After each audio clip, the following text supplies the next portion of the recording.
Hello बच्चों, so let's see this question. So the question says evaluate the following limits. तो यहाँ पर हमको एक लिमिट दी हुई है, उसको इवैल्यूएट करना है, यानी कि हमें इस लिमिट को सॉल्व करना है। दिया हुआ है लिमिट x टेंड्स टू 0 और ये अप्लाइड है e to the power 4x minus 1 upon x के ऊपर। तो हमें इसको सॉल्व करना है। तो यहाँ पर इस क्वेश्चन को सॉल्व करने के लिए जो हमारा की कंसेप्ट होगा, द की concept to solve this question is, यहां पर हम स्टैंडर्ड लिमिट का यूज करेंगे, जो कि एक फॉर्मूला होता है।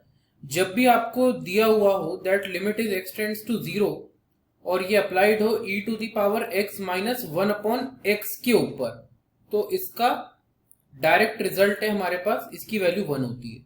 ये स्टैंडर्ड लिमिट है और इसी स्टैंडर्ड लिमिट को हम हमारे क्वेश्चन को सॉल्व करने में यूज करेंगे। तो आइए अब हम हमारे की कंसेप्ट को इम्प्लीमेंट करते हैं और क्वेश्चन को सॉल्व करते हैं। तो क्योंकि हमें दिया हुआ है that limit is x tends to 0 और ये अप्लाइड है e to the power 4x minus 1 upon x के ऊपर।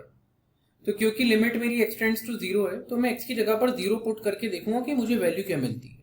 तो ये हो जाएगा e to the power 4 into 0 minus 1 upon 0, that is what, ये हो जाएगा e to the power 0 minus 1 upon 0। e to the power 0 is 1, so 1 minus 1 upon 0, that is what, that is 0 upon 0 आ जाएगा। तो 0 अपॉन 0 आ जाएगा, that is indeterminate form.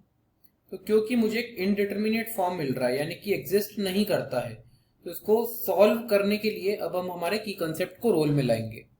तो हम क्या करेंगे यहाँ पर, जैसे कि हमारे पास था यहाँ पर limit x tends to 0 e to the power 4x minus 1 upon x। तो मैं यहाँ पर करूंगा 4 का मल्टीप्लाई न्यूमरेटर और डिनोमिनेटर में। मैं यहाँ पर 4 का मल्टीप्लाई कर दूंगा न्यूमरेटर और डिनोमिनेटर में। अब अगर आप ध्यान से देखें यहाँ पर, तो ये वाला 4 एक कांस्टेंट है, ये आपका लिमिट के बाहर आ जाएगा, ये लिमिट के बाहर आ जाएगा, कांस्टेंट है इसलिए। तो 4 times limit x tends to 0 e to the power 4x minus 1 upon 4x। अगर आप इस फॉर्म को ध्यान से ऑब्जर्व करें तो e to the power x minus 1 upon x के साथ कंपेयर कीजिए। जब आपका लिमिट x टेंड्स टू 0 होता है तो उसकी वैल्यू 1 होती थी। अब यहाँ पर e to the power 4x है, माइनस 1 अपॉन 4x है, तो इसकी भी वैल्यू यहाँ पर 1 होगी।